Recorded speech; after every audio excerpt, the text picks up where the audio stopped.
Hello, hello. It is Izo. It's not, that's what I go by, not my government. Anyways, today for this video, I wanted to talk about a new manga. Guess you could say it's part of Shonen Jump's newer generation of manga. And that manga is Sakamoto Days. And I wanted to talk about my thoughts discussing this manga to discuss my thoughts on this manga. Sakamoto Days is an incredible manga, in my opinion, and personally one of my favorites among the newest generation of shonen manga. My opinion is even up there with some of the standouts, such as Kaiju Number 8, Mashal, which if you haven't read that, I would highly recommend reading that as well, and Undead Unluck. And it's by far one of the funniest slash comedical manga being published in shonen right now. And just overall, really, there's not many manga out there right now that are being published at the moment that I find as funny as Sakamoto Days. I mean, Mashal is definitely up there, and One Piece, but those are known for being extremely funny. And Sakamoto Days, in my opinion, is up there with the likes of them as well. The premise of Sakamoto Days is pretty simple. It's about a legendary assassin whom some have claimed to have been the greatest of all time. He's let go of his body. He's a fast fuck now, and he owns a corner store. He has a daughter, has a wife, and he's just living a simple life now. But he's still day to day. He's still targeted by assassins because he still has a bounty on his head. Because you don't just leave the assassin organization or whatever. You don't just leave. He just quit one day. He was like, "F this. I want to open a corner store with my new wife, I guess." I don't want to be an assassin anymore. I don't want to kill people anymore.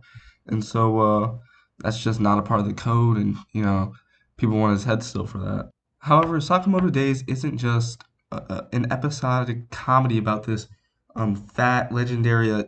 I'm throwing around fat too loosely, I think. Let me say rotund. It's not just about this rotund, legendary assassin. Let me just say assassin. Not just this rotund assassin dealing with, you know, other assassins after the bounty on his head. Actually, well, it is, but that's not the main selling point, is what I'm trying to say. Okay? This manga legit has some of the best fight sequences and great art to boot. Not to mention the badassery in this manga is probably infinite from what I'm reading, unless it gets axed, which I'm praying it doesn't. I really hope Sakamoto Days gets an anime one day. But for example, in recent chapters, without spoiling too much, he's basically fighting this villain, right? This wacko who his body is 70% um weaponry. Like he's something akin to a villain in Boruto, like these scientific ninja tool people like Delta. He's something like that, right? Where his body is like 70% weaponry, and he's like gassing up his weapons and stuff, like, "You got no chance against me. I'm practically immortal. I got, a, a shotgun in my esophagus," type beat. But in Sakamoto Days, he goes, "Whoa, whoa, wait, I got weapons too." And he pulls out a mechanical pencil, a sticker, and a coupon to his store, and proceeds to obliterate this dude and he's no this guy, he's no pushover. Like, this is uh right now he's one of like the main villains in like this mini arc in the manga right now, and he proceeds to obliterate him with those three items.